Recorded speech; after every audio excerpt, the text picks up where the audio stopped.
خصوصاً علی افضلہم وخاتم النبیین محمد الامین وعلی آلہ وصحبہ اجمعین۔ اما بعد فاعوذ باللہ من الشیطان الرجیم، بسم اللہ الرحمن الرحیم۔ لن تنالوا البر حتى تنفقوا مما تحبون وما تنفقوا من شيء فإن الله به علیم۔ اس آیت کا حوالہ میں دے چکا ہوں آیہ بر کے ضمن میں کہ یہ جو نیکی ہے، مظاہر نیکی میں سے، عملی نیکی میں سب سے بڑی، سب سے پہلی، سب سے مقدم انسانی ہمدردی، اور انسانی ہمدردی میں اپنا مال خرچ کر سکنا، اور مال بھی وہ کہ جو محبوب ہو، ردی ہو، دل سے اتر گیا ہو، بوسیدہ ہو گیا ہو، وہ کسی کو دے کر اور سمجھا جائے کہ حاتم طائی کی قبر پر لات مار دی میں نے، تو وہ حماقت ہے اپنی جگہ پر۔ لن تنالوا البر حتى تنفقوا مما تحبون، تم ہرگز نہیں پہنچ سکو گے نیکی کے مقام کو جب تک کہ خرچ نہ کرو اس میں سے جو تمہیں پسند ہے۔ وما تنفقوا من شيء فإن الله به علیم، اور جو کچھ بھی تم خرچ کرو گے اللہ کو اس کا علم ہے۔ كل طعام كان حلا لبني اسرائيل الا ما حرم اسرائيل على نفسه من قبل ان تنزل التوراة۔ یہ بھی ایک جھگڑا تھا، یہودی کرتے تھے کہ ان کی شریعت میں اونٹ کا گوشت حرام تھا۔ حضور نے آ کر جو حرام چیزوں کا اعلان کیا اس میں اونٹ کا گوشت حرام نہیں ہے۔ ان کا اگر شریعت یہ وہی ہے، اگر شریعت موسوی ہے تو یہ تغیر کیسے ہو گیا؟ اس کی حقیقت بتائی ہے کہ تورات کے نزول سے قبل حضرت یعقوب علیہ السلام کو ذاتی جیسے بات ہوتی ہے کہ شاید ناپسند ہے، انہوں نے اونٹ کا گوشت اپنے اوپر حرام کر لیا تھا۔ جیسے حضور نے اپنی دو ازواج مطہرات کی دلجوئی کے لیے بعض چیزیں جو حلال تھیں ان کی قسم کھا لی، یا ایھا النبی لما تحرم ما احل اللہ لک تبتغی مرضات ازواجک، یہ چیز ان کے ہاں روایت کے طور پر چلی آ رہی تھی۔ تو اللہ نے فرمایا لاؤ تورات اور دکھاؤ کہاں لکھا ہوا۔ تورات کے نزول سے پہلے یہ شکل حضرت یعقوب علیہ السلام کی تھی، اس کی تم پیروی کر رہے ہو۔ تو کھانے پینے کی وہ چیزیں جو اسلام نے حلال کی ہیں، کل طعام کان حلا لبنی اسرائیل، وہ بنی اسرائیل کے لیے بھی حلال تھی، الا ما حرم اسرائیل علی نفسہ، سوائے ان چیزوں کے کہ جنہیں حرام ٹھہرا لیا تھا اسرائیل، اسرائیل سے مراد حضرت یعقوب اللہ کے بندے عبداللہ، علی نفسہ ہی، اپنی جان پر، من قبل ان تنزل التوراۃ، اس سے پہلے کہ تورات نازل ہو۔ اس لیے کہ یہ تو 300-400-500 سال کا فصل ہے حضرت یعقوب میں اور نزول تورات میں۔ قل فاتوا بالتوراۃ فاتلوها، اے نبی ان سے کہیے تم جو اعتراض ہم پر کر رہے ہو تو لاؤ تورات اور پڑھو اور دکھاؤ، ان کنتم صادقین، اگر تم سچے ہو۔ شریعت تورات کے اندر کہیں بھی اونٹ کے گوشت کی حرمت نہیں ہے۔ فمن افترى على الله الكذب من بعد ذلك فاولئك هم الظالمون، اور جو لوگ اس کے بعد بھی اللہ کی طرف جھوٹ منسوب کرتے رہے تو یہ لوگ ظالم ہیں۔ اب ان سے کیا آدمی گفتگو کرے؟ قل صدق اللہ، کہہ دیجئے اللہ نے جو کچھ کہا صحیح فرمایا۔ فاتبعوا ملت ابراہیم حنیفا، بس پیروی کرو ملت ابراہیم کی جو یکسو تھے یا یکسو ہو کر۔ یہ حنیفہ کا لفظ دونوں طرف جا سکتا ہے، ابراہیم کی صفت یا حال حنیفہ، اور یہ اتباع کا حال بھی ہو سکتا ہے۔ فاتبعوا ملت ابراہیم حنیفہ، یکسو ہو کر، بعد کی تمام تقسیمات سے بلندتر ہو کر جو ابراہیم کا طریقہ ہے اس کی پیروی کرو۔ وما کان من المشرکین، اور مشرکین میں سے نہیں تھے۔ ان اول بیت وضع للناس للذی بمکہ، یقیناً پہلا گھر جو لوگوں کے لیے بنایا گیا اللہ کی عبادت کے لیے وہ وہی ہے جو بکہ میں ہے۔ بکہ اور مکہ یہ دو در حقیقت ایک ہی لفظ کے لیے دو پروننسیشن سے۔ ان اول بیت وضع للناس للذی ببکہ مبارکا وہدی للعالمین، برکت والا ہے اور تمام جہان والوں کے لیے ہدایت کا ذریعہ ہے۔ فیہ آیات بینات المقام ابراہیم، اس میں آیات بینات ہیں۔ ترتیب دیکھ لیجئے، وہاں کے 4 رکوع جو تھے ان میں پہلے اس کا ذکر ہوا تھا، پھر باقی ساری گفتگو تھی۔ یہاں ترتیب الٹ گئی ہے، ساری گفتگو کے بعد اب آخر میں یہ حصہ جو ہے تیسرا اس کا وہ ختم ہو رہا ہے، اس نصف اول کا، اور آخر میں تذکرہ حضرت ابراہیم کا ہے۔ مضامین وہی ہیں، ترتیب بدل گئی ہے۔ فی آیات بینات، اس میں تو بڑی روشن نشانیاں موجود ہیں۔ مقام ابراہیم، جیسے مقام ابراہیم۔ ومن دخلہ کان آمنا، اور جو بھی اس میں داخل ہو جاتا ہے امن میں آ جاتا ہے۔ بدترین پورے عرب کے اندر خوریزی ہوتی تھی، لیکن حرم میں اپنے باپ کے قاتل کو بھی اگر دیکھ لیتے تھے تو کچھ نہیں کہتے تھے۔ یہ ایسی روایت اس حرم کی رہی ہے اور آج تک ہے اللہ کے فضل و کرم سے کہ وہاں پر امن ہی امن ہے، دار الامن۔ من دخلہ کان آمنا وَلِلَّهِ عَلَى النَّاسِ حِجُّ الْبَيْتِ مَنِ اسْتَطَاعَ إِلَيْهِ سَبِيلًا، اور للہ علی الناس، اب لام اور علی کو یہاں نوٹ کر لیجئے، اللہ کا حق ہے لوگوں پر کہ وہ حج کرے اس کے گھر کا، جو بھی استطاعت رکھتا ہو اس کے سفر کی۔ للہ علی الناس، اللہ کا حق ہے لوگوں پر، حج البیت، گھر حج کرنا بیت اللہ کا، من استطاع الیہ سبیلا، جو بھی استطاعت رکھتا ہو راستے کی، سفر کی۔ ومن کفر، اب یہاں کفرہ کے معنی کیا ہوں گے؟ جو استطاعت کے باوجود حج نہیں کرتا وہ گویا کہ کفر کرتا ہے۔ ومن کفر فإن اللہ غنی عن العالمین، تو وہ اللہ تو غنی ہے تمام جہانوں سے۔ قل یا اہل الکتاب لم تکفرون بآیات اللہ، اب آخری یہ آیات ہیں، بڑا ہی انداز جو ہے جھنجھوڑنے کا، اور جیسے کہ پیئرسنگ آئیز کے ساتھ دیکھ کر کسی سے بات کی جائے اور اس کے یعنی نگاہیں گاڑ کر اس پر۔ قل یا اہل الکتاب لم تکفرون بآیات اللہ، کیوں اللہ کی آیات کا انکار کر رہے ہو؟ واللہ شہید علی ما تعملون، اور جبکہ جو کچھ تم کر رہے ہو اللہ اسے دیکھ رہا ہے۔ قل یا اہل الکتاب لم تصدون عن سبیل اللہ، کہہ دیجئے ہے کتاب والو کیوں روکتے ہو اور روکتے ہو۔ صدہ یسد دونوں معنی دیتا ہے، لازم بھی متعدی بھی، خود رک جانا، دوسروں کو روکنا۔ کیوں رکتے ہو اور روکتے ہو اللہ کے راستے سے؟ من آمنا، جو ایمان لے آتا ہے، تبغونہا عوجا، تم اس کے لیے ٹیڑھ تلاش کرتے ہو، سازشیں کرتے ہو کہ صبح کو ایمان لاؤ اور شام کو کافر ہو جاؤ، تاکہ یہ ایمان والے جو ہیں ان کے دل میں بھی وسوسے اور دغدغے پیدا ہو جائیں۔ من آمن تبغونہا عوجا، تم چاہتے ہو کہ وہ بھی کج راستہ اختیار کر لیں، وانتم شہداء، اور تم خود جانتے ہو جو کچھ کر رہے ہو۔ وما اللہ بغافل عما تعملون، اور اللہ غافل نہیں اس سے جو تم کر رہے ہو۔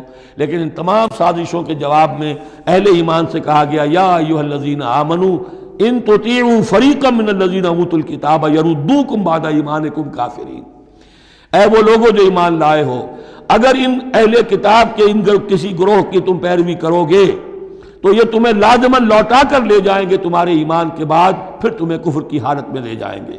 وَکَیْفَ تَکْفُرُونَ، اور سوچو تو صحیح کیسے کفر کرو گے، کیسے اس راستے پر جاؤ گے۔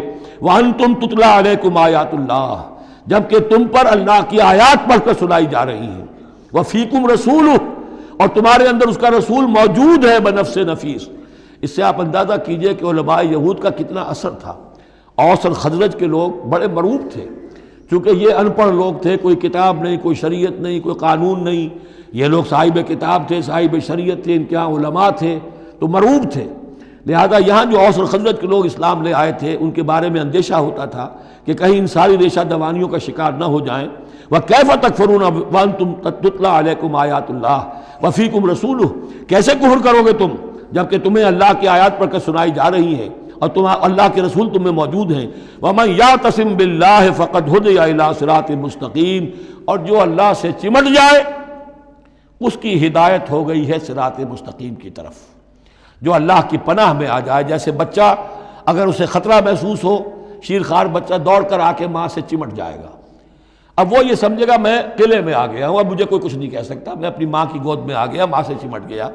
اسے کیا پتا کہ کوئی درندہ صفت انسان اسے کھینچے ماں کی گود سے، اچھالے اور کسی بلم کے اوپر کسی نیزے کی انی کے اندر پرو لے۔ ایک بچہ یہ سمجھتا ہے کہ میں ماں کے پاس آ گیا تو بس میں اب پناہ میں ہوں۔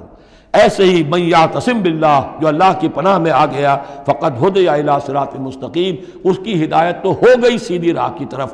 اللہم ربنا اجعلنا منہم، اللہم ربنا اجعلنا منہم، آمین یا رب العالمین۔ الذین آمنوا اتقوا اللہ حق تقاتہ ولا تموتن الا وانتم مسلمون۔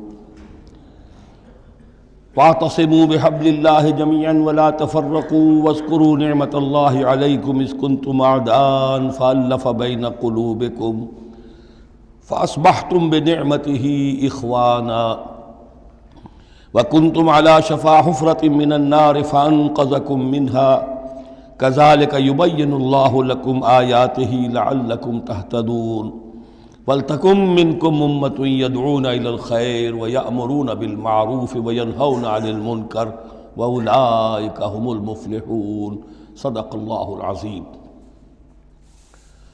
رب اشرح لي صدری ويسر لي امری واحلل عقدۃ من لسانی یفقہوا قولی۔ سورہ آل عمران کا جو نصف ثانی اب شروع ہو رہا ہے، تو آپ نے یہ مشابہت بھی نوٹ کر لی ہوگی کہ نصف اول میں سورہ بقرہ میں بھی ایک مرتبہ یا ایھا الذین آمنوا سے خطاب تھا، یا ایھا الذین آمنوا لا تقولوا راعنا وقولوا انظرنا واسمعوا۔ اسی طرح سورہ آل عمران کے نصف اول میں بھی ایک آیت وہ اوپر آ چکی ہے کہ یا ایھا الذین آمنوا ان تطیعوا فریقا من الذین اوتوا الکتاب یردوکم بعد ایمانکم کافرین۔ لیکن اصل خطاب جو ہے مسلمانوں سے شروع ہو رہا ہے وہ 11ویں رکوع سے، اور یہاں پر اصل میں ایک سہ نکاتی لائحہ عمل دیا جا رہا ہے امت کو۔ ظاہر بات ہے کہ یہ امت اب ہمیشہ قائم رہنے والی ہے قیامت تک، اور اس میں زوال بھی آئے گا، اور اللہ تعالیٰ لوگوں باہمت لوگوں کو بھی پیدا کرے گا، اولو العزم لوگوں کو پیدا کرے گا، جیسا کہ ہمیں معلوم ہے مجددین امت اٹھتے رہے ہر صدی کے اندر۔ لیکن جب بھی کوئی کام دین کی تجدید کا ہو، دین کو اثر نو تازہ کرنے کی کوشش ہو، دین کو قائم کرنے کی جد و جہد ہو، تو اس کا ایک لائحہ عمل ہوگا۔ وہ لائحہ عمل ہے جو ان 3 آیات میں جو ابھی میں نے آپ کو پڑھ کر سنائی ہیں نہایت جامعیت کے ساتھ سامنے آیا ہے، اور یہ حسن اتفاق ہے کہ یہ 3 آیات ہیں، جیسے سورۃ العصر 3 آیات ہیں، ایسے یہ 3 آیات ہیں نہایت جامع۔ اس میں پہلا نقطہ کیا ہے؟ جب بھی کوئی کام کرنا ہے سب سے پہلے افراد کی شخصیت سازی، کردار سازی۔ یا ایھا الذین آمنوا اتقوا اللہ حق تقاتہ، اہل ایمان اللہ کا تقوی اختیار کرو جتنا کہ اس کے تقوی کا حق ہے۔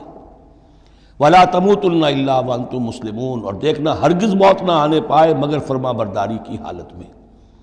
یہ سب سے گاڑھی آیت ہے قرآن مجید میں تقوی کی تلقین کے لیے۔ اللہ کا حق جتنا ہے اتنا تقوی۔ اس پر صحابہ گھبرا گئے کہ یا رسول اللہ کا حق کون ادا کر سکتا ہے؟ پھر جب آیت اتری ہے سورہ تغابن کی کہ فاتقوا اللہ ما استطعتم، اپنی امکانی حد تک تقوی اختیار کرو، تب ان کی جان میں جان آئی۔ ساتھ ہی ہے کہ مت مرنا مگر حالت فرما برداری میں۔ کیا معنی ہے؟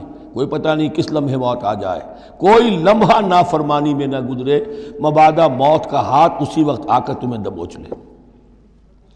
اس طرح کی شخصیتیں اگر پہلے نہ بنی ہوں تو کوئی کام نہیں ہو سکتا۔ پہلے کردار سازی افراد کی۔ اب جب یہ کردار سازی ہو، دوسرا مرحلہ کیا ہے؟ وَاعْتَصِمُوا بِحَبْلِ اللَّهِ جَمِيعًا وَلَا تَفَرَّقُوا، ایک اجتماعیت اختیار کرو، اللہ کی رسی کو مضبوطی سے تھام لو مل جل کر، اور تفرقے میں مت پڑو۔ یہاں چونکہ اس سے پہلے جو رکوع ختم ہوا ہے وَمَن يَعْتَصِم بِاللَّهِ، جو اللہ تعالیٰ سے چمٹ جائے، اللہ کی حفاظت میں آ جائے، فَقَدْ هُدِیَ إِلَىٰ صِرَاطٍ مُسْتَقِيمٍ۔ اور سورہ حج کی آخری آیت میں بھی یہ لفظ آیا ہے فَأَقِیمُوا الصَّلَاةَ وَآتُوا الزَّکَاةَ وَاعْتَصِمُوا بِاللَّهِ۔ اب اللہ کی حفاظت میں کیسے آئے؟ اللہ سے کیسے چمٹے؟ اس کے لیے فرمایا وَاعْتَصِمُوا بِحَبْلِ اللَّهِ، اللہ کی رسی سے چمٹ جاؤ، اللہ کی رسی کو مضبوطی سے تھام لو۔ اور یہ اللہ کی رسی کون سی ہے؟ متعدد احادیث کے ذریعے سے واضح ہوتا ہے کہ یہ ہے قرآن۔ ایک طرف ہے انسان میں تقوی، ایک طرف اس میں علم آنا چاہیے، قرآن کا فہم پیدا ہونا چاہیے، قرآن کے نظریات کو سمجھنا چاہیے، قرآن کی حکمت کو سمجھنا چاہیے۔ انسانوں میں اجتماعیت جو ہے وہ جانوروں کے گلوں کی طرح نہیں ہو سکتی کہ بھیڑ بکریوں کا ایک بڑا ریوڑ ہے اور ایک چرواہا جو ہے وہ لکڑی لے کر ان کو سب کو ایک ڈسپلن میں لیے ہوئے ہے۔ انسانوں کو جمع کرنا ہے تو ان کے ذہن ایک بنانے ہوں گے، ان کی سوچ ایک بنانی ہوگی۔ یہ حیوان عاقل ہیں، یہ باشعور لوگ ہیں، ان کی سوچ ایک ہو، نظریات ایک ہو، مقاصد ایک ہو، ہم آہنگی ہو، نقطہ نظر ایک ہو، تبھی تو یہ جمع ہوں گے۔ اس کے لیے وہ چیز چاہیے جو ان میں یکرنگی خیال، یکرنگی نظر، یکجہتی مقاصد کی ہم آہنگی پیدا کر دے، اور وہ قرآن ہے۔ حبل اللہ هو حبل اللہ المتین، حضرت علی سے روایت ہے، حضرت عبداللہ ابن مسعود سے ہے، حضور نے فرمایا القرآن حبل اللہ الممدود من السماء الی الارض، اللہ کی مضبوط رسی ہے جو آسمان اور زمین کے درمیان تنی ہوئی ہے۔ ایک اور حدیث میں فرمایا فاستبشروا فإن طرفه بأیدیکم وطرفه بید اللہ، خوشیاں مناؤ، یہ قرآن ایسی شے ہے کہ جس کا ایک سرا تمہارے ہاتھ میں، ایک سرا اللہ کے ہاتھ میں۔ تو تقرب الی اللہ کا ذریعہ بھی قرآن، اور آپس میں تمہیں جوڑ کر رکھنے کا ذریعہ بھی قرآن۔ یہی وجہ ہے کہ ہماری ساری یہ تحریک جو ہے میری، اس کا اصل جو منبع ہے، سرچشمہ ہے، اس کا مبنی ہے، مدار ہے، وہ دعوت رجوع القرآن۔ پوری زندگی میں نے اپنی الحمدللہ کھپائی ہے اس کام میں، اور اسی کے ذریعے سے انجمن خدام القرآن اور قرآن اکیڈمیز، پھر 1 ایئر کورس، نوجوان جو ہیں تعلیم یافتہ لوگ ہیں وہ پی ایچ ڈی بھی کر چکے ہیں، وہ ڈاکٹر بھی بن گئے ہیں، وہ انجینئر بھی ہیں، لیکن دین کی طرف سے جاہل ہیں، قرآن سمجھ نہیں سکتے۔ وہ آئیں 1 سال رہیں ہمارے پاس، عربی سیکھیں، قرآن سیکھیں، تاکہ اس پر عمل ہو سکے۔ تو دوسرا نقطہ ہوا وَاعْتَصِمُوا بِحَبْلِ اللَّهِ جَمِيعًا وَلَا تَفَرَّقُوا وَاذْكُرُوا نِعْمَةَ اللَّهِ عَلَيْكُمْ إِذْ كُنْتُمْ أَعْدَاءً، اور ذرا یاد کرو جو اللہ کا انعام تم پر ہوا کہ تم تو ایک دوسرے کے دشمن تھے۔ فَأَلَّفَ بَيْنَ قُلُوبِكُمْ، تو اللہ نے تمہارے دلوں کے اندر الفت پیدا کر دی۔ فَأَصْبَحْتُمْ بِنِعْمَتِهِ إِخْوَانًا، تم اللہ کے فضل و کرم سے بھائی بھائی بن گئے۔ یہ یہاں گویا کہ اولین مخاطب یہاں انصار ہیں۔ ان کے جو 2 قبیلے تھے اوس اور خزرج، وہ آپس میں لڑتے آ رہے تھے 100 برس سے، خاندانی دشمنیاں چلی آ رہی تھی، قتل کے بعد قتل، ادھر کا قتل ادھر کا قتل۔ لیکن اب جب یہ ایمان آیا، اللہ کی کتاب آ گئی، محمد رسول اللہ آ گئے، تو اب وہ شیر و شکر ہو گئے، ان کے جھگڑے ختم ہو گئے۔ اس طرح پورے عرب کے اندر غارت گری ہوتی تھی، اسے دارالامن بنا دیا۔ وَكُنْتُمْ عَلَىٰ شَفَا حُفْرَةٍ مِّنَ النَّارِ، اور تم تو آگ کے گڑھے کے کنارے تک پہنچ گئے تھے، بس اس میں گرنے والے تھے۔ فَأَنْقَذَكُم مِّنْهَا، تو اللہ نے اس سے تمہیں نکال لیا اور بچا لیا۔ كَذَلِكَ يُبَيِّنُ اللَّهُ لَكُمْ آيَاتِهِ لَعَلَّكُمْ تَهْتَدُونَ، اس طرح اللہ تعالیٰ اپنی آیات تمہارے لیے واضح کر رہا ہے تاکہ تم راہ پاؤ، صحیح راہ پر قائم رہو۔ یہ 2 نقطے ہو گئے۔ پہلے افراد کے کردار کی تعمیر، تقوی اور تابعداری، فرما برداری، پھر جمعیت، تنظیم، جماعت، اور اس کے لیے جو معنوی جو اس کے لیے ہے، جو محور ہے اس تنظیم کا، وہ معنوی محور کیا ہے؟ قرآن مجید، حبل اللہ، اعتصامش کن کہ حبل اللہ اوست، مضبوطی سے تھامو، اس کو علامہ اقبال کہتے ہیں قرآن کو، حبل اللہ یہ ہے۔ اب یہ جو حبل اللہ، اور جو اس کے لیے ظاہری شکل بنے گی، وہ بھی اس صورت میں ہم پڑھ چکے ہیں، من انصاری اللہ، کہ کوئی اللہ کا بندہ کھڑا ہو اور کہے کہ میں تو اس راستے پر چل رہا ہوں، اب کون ہے جو میرے ساتھ آتا ہے اور میرا مددگار بنتا ہے۔ اب ایسی جمعیت جو وجود میں آئی وہ کیا کرے گی؟ یہ تیسری آیت اہم ترین ہے۔ وَلْتَكُن مِّنكُمْ أُمَّةٌ يَدْعُونَ إِلَى الْخَيْرِ وَيَأْمُرُونَ بِالْمَعْرُوفِ وَيَنْهَوْنَ عَنِ الْمُنكَرِ، سے نکاتی پھر آ گیا۔ تیسرے میں 3 کام، یہ جماعت کے کرنے کے کام صرف 3 ہیں۔ دعوت خیر، دعوت الی الخیر، اور سب سے بڑا خیر یہ قرآن ہے۔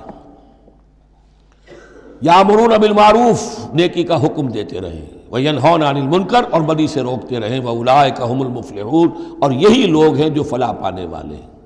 ولتکن منکم امۃ، تم میں سے ایک ایسی امت وجود میں آنی چاہیے، منکم ہے، گویا کہ ایک بڑی امت ہے، امت مسلمہ۔ وہ تو اب 150 کروڑ ہیں یا 140 یا 130 کروڑ ہیں، سوئے ہوئے ہیں، اپنے منصب کو بھولے ہوئے ہیں، دین سے دور ہیں۔ تو اب اس امت کے اندر چھوٹی امت بنے، ایک جماعت بنے، وہ جماعت اپنے ذمے یہ کام لے لے، جاگو اور جگاؤ، جو ہمدرد کا ایک جو نعرہ ہے کہ اب جاگو اور جگاؤ، اللہ نے تمہیں جاگنے کی صلاحیت دے دی، اب اوروں کو جگاؤ، اور اس کے لیے طاقت فراہم کرو، ایک جماعت بناؤ۔